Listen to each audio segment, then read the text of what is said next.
Hi, I'm Greg Ullin with Reynolds & Reynolds, and this is Connected. Today, I'm really excited. I get to sit down and talk with Sam Klemet, the Executive Director of the Detroit Auto Show and the Detroit Auto Dealers Association, coming off of a very successful Detroit Auto Show. Sam, thanks so much for joining me. Greg, thanks for having me. I appreciate being here. Yeah, absolutely. So let's dive right into the show just to get started. You guys just wrapped this up. So, mid-January, you had a whirlwind, probably 11 days between the charity event and then the show. But this was the first year moving back to winter since, 2019, correct? Correct. Yeah, that's correct. And I think there's just a new energy in the building. And I think that, home base is in January for us. It's where we've traditionally been. The pandemic changed that quite a bit, and my predecessor, I think, wisely moved some things around, and we found though that there's the most natural fit for us is in January, and it really it was reflected at the show this year. We had 275,000 people, which for us is just fantastic, and we feel really good about where that landed. I mean, you think about that number, that's 4 Ford Fields for us where the Lions play. We had a once in a generation NFL draft this past year, and they had like 775,000 people. And so you think about that, every 3 years, our show will have, a once in a generation event that was in Detroit. And the economic impact of that was upwards of, 370 million. So it's an incredibly important show for the city of Detroit, for our auto industry, which, we're the Motor City. So if any place should be putting on a great show, it's us. And we're really proud of where we landed this year, but, a lot to build on and a lot to grow on for the future. Yeah, no, that's great. So you mentioned, the natural fit is in January. Why do you think that is? I mean, is that because that's where people are used to it being on the calendar? Is it just what makes January the right fit for you? I think here in Detroit, it's a unique time because, you do something in the spring and summer, and while conceptually that sounds good, because maybe you can do some more outdoor activities, you're competing with a lot of other things too, right? We have Michigan State football. School is back in session, and so there's a lot going on there. People are still trying to get up north while the weather is nice. And in January, it's a natural fit. You're coming right off the holidays, right after the new year, and you want just maybe that one more thing to do and experience right before the year starts. It really gets going, and this is the auto show. And I think people are used to it. It definitely is something that people have traditionally marked on their calendars at this time. And so it's just a natural fit for our show. And I think being at the beginning of the year is really important. Why do you think, people are craving it being back in January? Because, obviously, or I was reading at least that, it was the most attended show since 2019. So really since the pandemic in 2020, obviously had a couple years off and then a couple of summer shows, but huge increase in attendance. Is that what you attribute that to, or are there other factors to that? Well, I think that's a big part of it. I think, when you're not competing with some of these other events, it's something to do and gives people a reason to get outside and go there. I mean, I think our team did an incredible job also creating experiences around it. We added more ride and drive tracks. We had more consumer focus, and that was a big shift for us. I think that's, the nature of shows in general. I mean, I know there's been kind of the narrative out there that, people don't attend auto shows anymore. And I know that's not true. I mean, we now have evidence that that's not true. I think the world has shifted since 2019, and everyone knows that. There's not an industry that hasn't evolved in some capacity compared to what was happening during the pandemic. And so, when you talk about, numbers are very different, or it wasn't what a show it used to be, but that's okay. Like, it's an evolution of what our show looks like. It might feel a little bit different. It might look a little bit different, but the impact can still be as strong. And so I think that was reflected, especially by the people that came there. I think that, if you ask anyone that was in the building during that time, they'll say there was a different feel, not worse necessarily. It was a feeling of, like I said, energy and engagement. And I think that's something that we're going to continue to lean in on. And we've had some great support with our OEMs and our dealers. And we feel really good about what we're building. Yeah, that's great. And so let me ask you this too, from your perspective. You're fairly new to the role. You moved into it less than a year ago, and you've had the opportunity to really revitalize this event, right? And welcome it back into January and put on a great show this year. From your perspective, who is the primary audience for the show? And I ask because I remember as a kid growing up, going up to the show, and it was a consumer show. Right, you would look at cars, and as a kid, you're just fascinated by all these cars, right? But you get coverage on vehicle premieres and concept cars and Motor Trend, and just like that. The audience was extremely. It felt to me anyway. Again, as a kid, it was consumer driven. Do you still feel that that's the primary audience, or has that shifted and evolved? Definitely, but I would say I wouldn't even box it in to say like there's a primary audience. I think there's a little bit of something for everyone. You think about it from a consumer standpoint, right? So you get to go under one roof and see all these different brands and make purchasing decisions over the course of a couple of hours, which is very difficult to do if you're trying to go to multiple dealerships and see all these brands. So that really helps you, consolidate your thought process and your buying process when it comes to seeing these different vehicles. But I also think there's a space for us to have these really, important conversations about where the industry is going. We had our industry days, our media days, and we had more than 80 panelists that were there and 30 individual panels that were, hosted those 80 individuals to talk about the future of the industry and the evolution of the industry. And now's an incredibly unique time, whether you're talking about EVs or the impact of tariffs or the need to recruit new talent. There's all these different subjects that are important, and we had a lot of those thought leaders in the building having those conversations. And so, yes, it absolutely is a show for consumers, but it's a show for the media, and it's a show for thought leaders, and it's a show for those who work in the industry. And I think that will always be the case. And each year, we're going to find new ways to connect all these different pieces together, and that's what makes it, from my seat, the really exciting part. Yeah, that's great. So how do you segment out the I guess kind of calendar? Because you really have 11 days, right, where you're live, including kind of that first preview day. And admittedly, I haven't been up in quite a few years. So this is, I'm truly asking just from a curiosity perspective, when you're planning an event like this, and obviously you're starting to get into next year already, how do you plan out the schedule, right? Because it's not a day and a half event. It's not a 3-day event. I mean, you're almost 2 full weeks of things going on. So how do you break that out where, you have charity, you mentioned media, so there's all these pieces to the puzzle. What's that schedule look like? There's a lot of moving parts. And it's not as simple as just saying, hey, we want to be on this date, because we have to work with our convention center and we have to look at where other shows are falling, because there's, shared resources between our OEMs and the shows that they go to. And so it really is it's like playing Tetris, right? You want to make sure that you're fitting all these pieces in at the right time, but there's always another piece that's moving with it. So it's a lot of planning. It's a lot of coordination. It's a lot of collaboration and finding the right fit. Again, being back in January is a huge benefit for us, and we're really proud of keeping it there, I think, moving forward. But there are a lot of pieces that are moving, and so it's just working through that and keeping these relationships strong. So talk to me a little bit, Sam, too, about the charity event, kind of the preview night and all that type of stuff. Because you, as an organization, you raise quite a large amount of money that goes to charity. So talk about that a little, if you don't mind. It's a signature event, and it really means a lot to this community. We've raised more than $125 million over the past 30 plus years. We had $1.7 million in revenue this year, and you'd be hard pressed to find an individual night that raises that much money for the amount of charities that we do. And we, support charities throughout the year too. It's not just during this one night, but this is a signature night for us. And this year was a special one. We had Flo Rida; he was our entertainment, and he brought Flavor Flav on stage, which was a nice surprise. We had Kirby Joseph from the Detroit Lions introduced them, and we had people, we had the crowd standing on stage with Flo Rida, and I think the Detroit Free Press called it the wildest hour and a half in auto show charity preview night history. And that's cool, and it's fun to see, because it was different and it felt different, but it felt live. And I think you'd be hard pressed to find someone that was like, man, I didn't feel a jolt of energy when I was in the building, and it was cool to see that. And I think Flo Rida really set the tempo for that, and hopefully we can replicate that in years to come. No, that's great. What a fun event, and just a different type of experience for people that were able to be up there. So that's great. I was reading too, there was some mention of, a lot of social media coverage, something around 30 million impressions or something along those lines, I think is the number that I saw. Talk about not just that number, but the strategy behind extending the show beyond the show, right? Because, you had, what was the number? You said 275,000 people in attendance, right? Which I'm sure you heard, well, that's way less than it was, whatever year, pick your year, right? And it's like, well, yeah, but the world's kind of changed, to your point. You mentioned that earlier. So talk about the importance of being able to extend the show beyond just the physical show while the event is, the anchor, right? The linchpin, the most important part. How can you take it outside of just the convention center too? And what's your strategy there?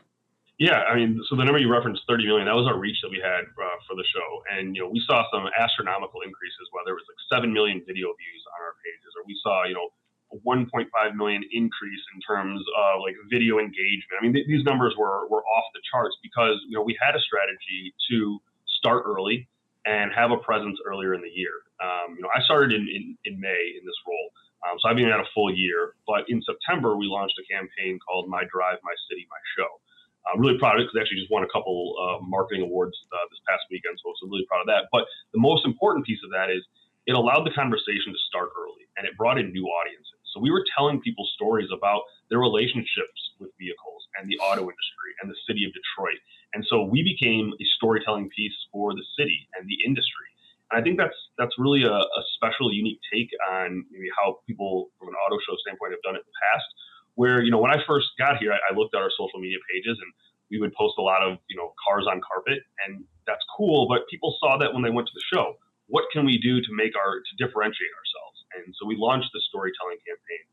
We had a much more modern feel to it. It was more engaging. We brought in new partnerships with groups like Vanguard and Haggerty and Modded, and so then we're grabbing their audiences as well. And so we really grew our awareness via social media. And we'll always have our traditional media. We'll use broadcast, of course. We'll use print. I come with a background in broadcast. I believe in it.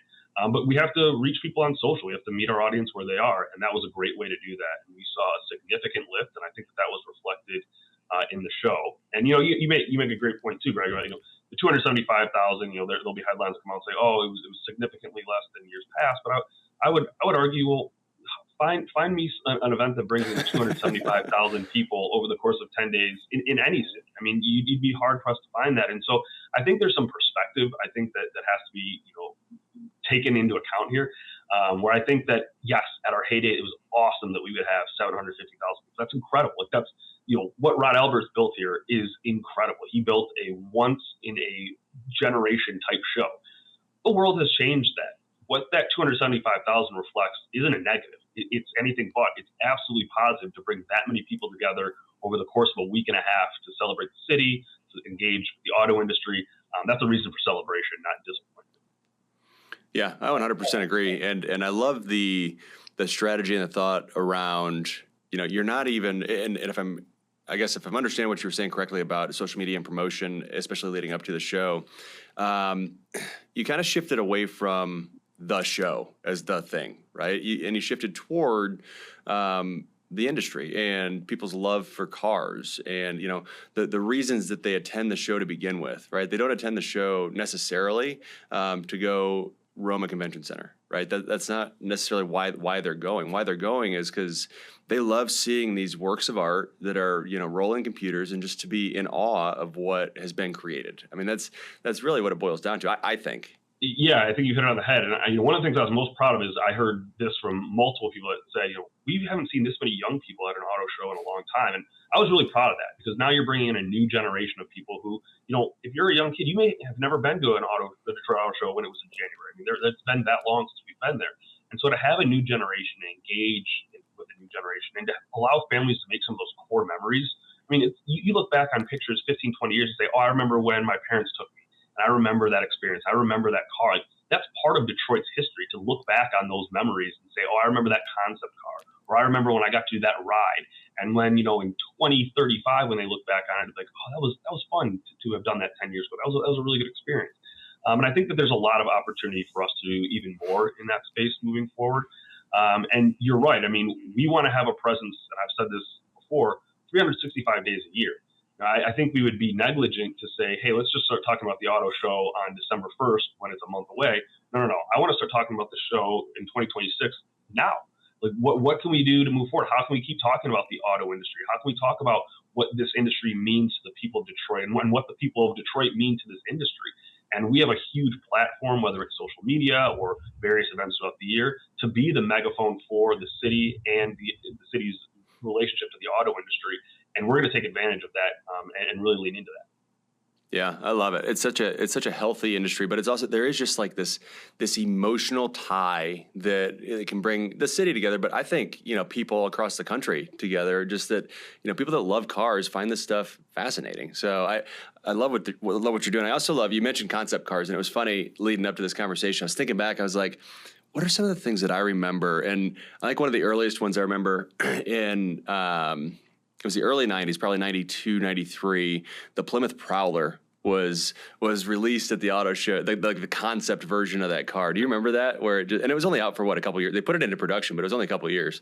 Yeah, and that, look, this is a perfect example, right? That's a car that you remember seeing it, and some others may not. They may not be a core memory for them, but for you it is. And so these shows, as big as they are, and as historic as they are, everyone has a very personal, deep connection to them, and they have memories that they make there that you really can't make anywhere else. And so I think that's one of the best parts of this. Yeah. So what was any standouts for you, especially concept cars? So I was thinking about it, and I was looking at some of the past years, and kind of the early to mid 2000s. It was Ford GT40. The concept came out in 2002. The Bronco was 2004. Ford brought that out in 2004. The Gladiator Jeep brought out in 2005 as a concept. So these ideas that they took another 10 or 15 years to come to fruition, but they eventually did. Were there any standouts to you where you're like, that one's a good idea. That's got legs? Yeah, I mean, we have a bunch of different concept cars there, and I think we've seen a shift from an OEM standpoint where those are expensive to make, and if they never go to market, I mean, as the industry evolves, you have to be budget conscious, and so I think there are OEMs that are still putting out the concepts, but I think more importantly for them is they want to move product and they want to sell vehicles that consumers want, and so we saw a lot of that. I mean, Ford had a kickoff event for us, the day before the show, and that was awesome. And they brought out Jared Goff, and they had their leadership there, and that's the kind of thing too that I think really resonates. It's in a different way than maybe it did when the concept cars were the stars of the show. I think it's some of these news-making events and experiences and personal connections to either local Detroiters or the industry at large. And so, again, I think it's shifting just the way that we do these shows and the way that people interact with them. We were very interactive this year. We had our 4 tracks, and the thing to your, there's a long way of answering your question to say, what stood out to me is to see the lines of people standing in for those experiences. We had waits of 15, 20, 30 minutes. At one point, someone said there was an hour wait for some of the tracks. That's something that you'd see at an amusement park. And that lets me know, though, that people really want to engage with these vehicles. They as they're trying to figure out what's best for their families or what they want in the future, they want to have that experience up close and personal. And so it's different than just walking around, a car that's enclosed in a glass and you can look into it. You're actually getting into the vehicles. And I think that that's what really stood out to me, the willingness and want of people to have those rides. So describe that for folks that maybe weren't there, like me. I wasn't there, right? So what was this? Just kind of like a small circle track that people get into? Were they normal, just everyday vehicles? Were they kind of fun, go fast vehicles? Was it a combination of it? Like what were these tracks like? What were the vehicles like? What was the experience like? We had the full gamut of it. We had EVs. We had a track that had both ICE, hybrid, and EV vehicles. We did that in partnership with the Detroit Grand Prix, who on racing day, they brought in some special race vehicles. Ford had their Bronco Mountain, Stellantis had Camp Jeep. And so you could have the, I'm going up a mountain experience and coming down really fast, or you can have the acceleration lane where, you're hitting, 0 to 60 and what that feels like in an EV or in an ICE vehicle. And so it really was the entire spectrum of what is available in the industry. And I think that is really important because it shows the difference of what's out there. In 2023, we did an EV only track. And one of the bits of feedback that we got from the consumers that came was, hey, that's great, but I'm not quite yet in the market for an EV. I want to see what some of these ICE vehicles or what some of these hybrids feel like and ride like. And so we brought those into the mix and had this track partnership with the Grand Prix to allow them to do that. So it was very cool. And there wasn't a time when those lines weren't busy.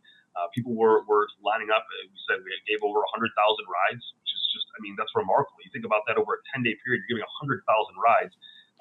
That is, from a dealer or an OEM perspective, you'd be hard pressed to find a way to give that many rides over a short period of time, no matter where you are. Yeah, you're absolutely right. So speaking of dealers, this is something I was curious about too. Obviously, you represent the Detroit Auto Dealers Association as well. Where are the synergies that dealers can take advantage of with the auto show, right? Because you think about the manufacturer, obviously they want to show off new product and they want to get it out there. The dealers benefit from that because obviously the consumers go to the dealer to service their needs when they need to purchase that vehicle. But are there other opportunities where dealers can take advantage of the show? And I'm sure there are. So maybe the better way to ask the question is, what are some of the more successful dealers that are taking advantage of things? Like, what are they doing? Yeah, I mean, we had some dealer displays. We had a lot of OEM displays. We had some that were brought in by the dealers, and I think that's a great way for them to connect with consumers. Detroit's a unique market. Obviously, everyone knows the Detroit 3, and Toyota has a big presence. Kia has a big presence. But there's some of the other maybe import vehicles that don't have a ton of market share, but are certainly making a dent in that market share compared to where they were, 5-10 years ago, where the big three maybe was the dominant, here in Detroit at 90% of market share. That's probably close to about 80% now. And so there's opportunity for some of these dealers of other brands to really make their mark. And we offer a number of packages from a show standpoint to make sure that any vehicle that's on the market has an opportunity to be shown. So whether that's working through the OEM, the manufacturer themselves, the region, or dealers, we're open to anything. And we had some good response from dealers this year, and we'll continue to tweak that and find the things that are best fit. I mean, by no means was it perfect, but that doesn't mean that there is an opportunity moving forward. And so it's just working side by side with some of those dealers to figure out what's the best fit for them and what gives them the most lift, whether during the show or right thereafter.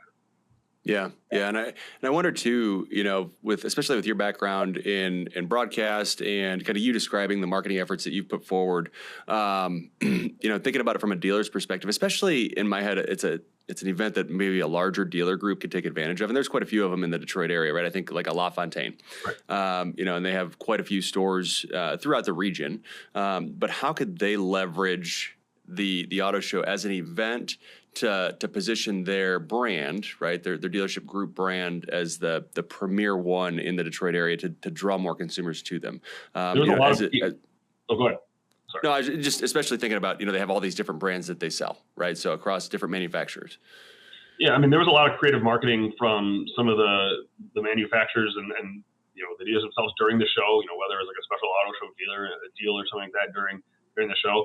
I think it really is we're just scratching the surface of what can be and how we can elevate this. And, whether it's via social media or it's through, connecting dealers during at the show with whether it's suppliers or, other media members or, talent themselves, getting, young people engaged to be, their next great, technician. I mean, there's so many things we can do there to connect dealers to opportunity.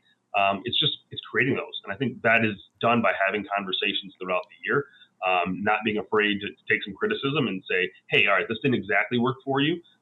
What would? And then trying to figure out, how we piece that together. So I think we're just getting started. I don't know that we have the answers to say this is exactly what will work. So I think also for every dealer, that'll change a little bit. It'll vary a little bit on what their needs are, what their size is, who their audience is, what they're trying to do. And so it's being somewhat flexible, but open to making anything happen. Yeah, no, that's good. Is there anything that resembles, as part of the show today, or a couple weeks ago, is there anything that resembles like a job fair for dealers? Because I think about it, and that's one of the biggest struggles I see in our industry is like, this is a great industry with great people where you can make a lot of money, and people just aren't aware of it, and they don't understand what's out there, what's possible, what's available to them. So you may have already went down this path. I'm just curious though, because not being there, is there anything like that that's a part of the show? So we didn't do anything necessarily with a job fair this year, but I do think that's something, certainly something we've been having conversations about. But we had 17 different universities that were represented throughout the show. We had hundreds of high school kids. And I think that this is, again, as we think of this as a foundational year of, us moving back to January, with the new leadership change, with me stepping in for Rod Alberts, what are the opportunities moving forward? And I think, one of the things that bubbled up to the top after the show was, what are the educational opportunities? How can we connect with the youth and talk about what are the opportunities in this industry? Whether it's, being the technician or being in sales or being an engineer, what are the overarching opportunities to get young people engaged in this industry, especially in Detroit, where this is the industry? And so I think you'll see that over the next, couple of shows where we'll start really leaning into that and trying to find out what's a good fit for connecting with a new generation.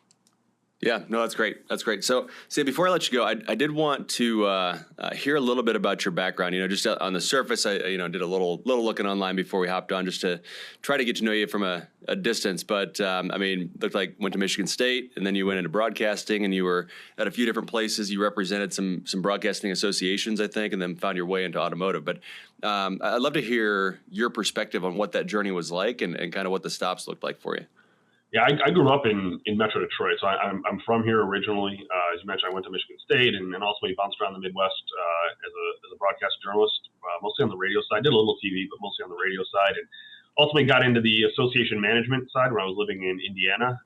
Was the number two at the Indiana Broadcasters Association for about 6 years. Was ultimately hired. How did that transition happen? Sorry to interrupt, but like, Yeah. how did you go from broadcaster to, okay, I'm going to represent folks as part of the Broadcast Association? It was kind of a unique time. At the time I just turned maybe 30 or so, and so I was covering city council meetings and sporting events, and those are long days. And having just gotten married, that you wanted a little more of a life balance. So for me, it was a way to stay in the industry, make a difference in the industry, but have maybe a little more stability. And so I love the idea of being able to help another generation come in. One of the big focus I had was recruitment and career fairs, ironically, for broadcasters back in that role. And so it was a natural fit. It actually turned into a passion. I really loved working with kind of the younger group, and had some success when I was in Indiana, and was ultimately hired as the president and CEO of the Michigan Association of Broadcasters.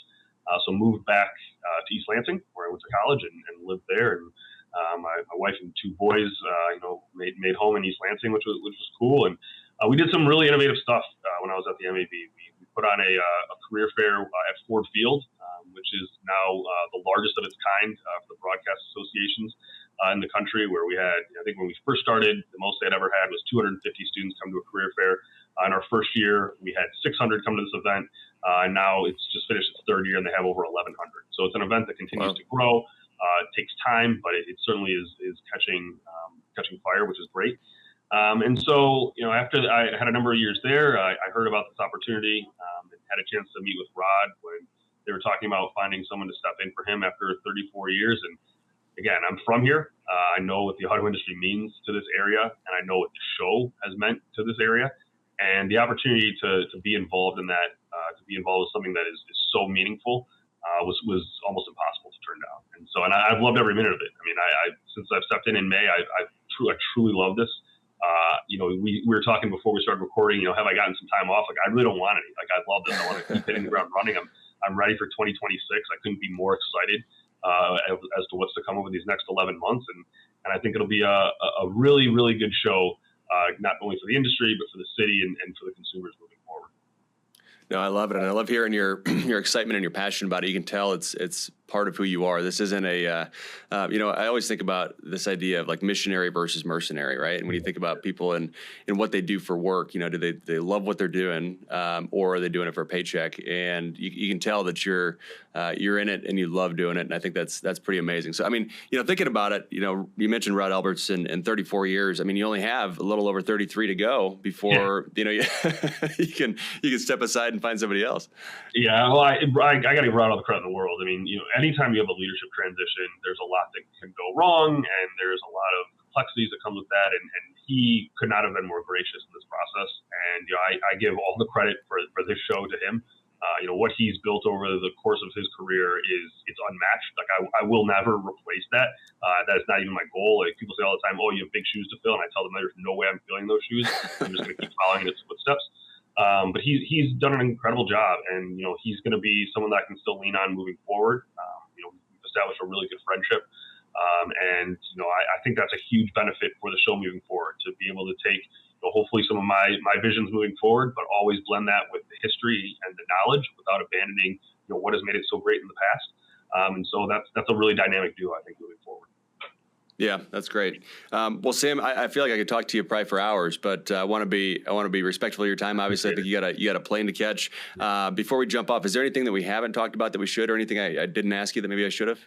No, I appreciate the interest, and like I said, this was a comeback year for the show in a lot of different ways, and we left feeling good about where it stands.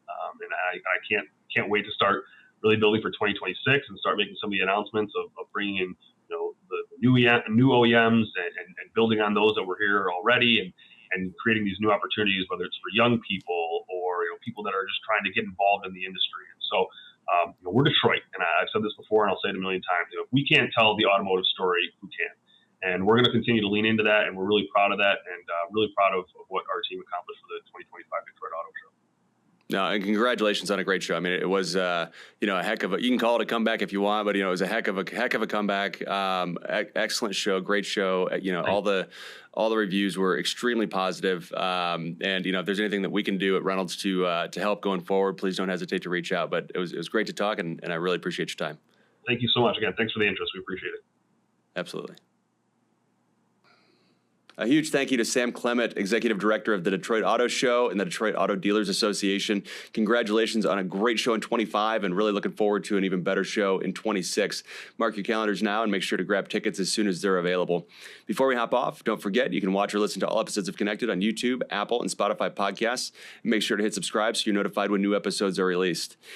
Thanks so much, and we'll see you next week with an episode from NADA.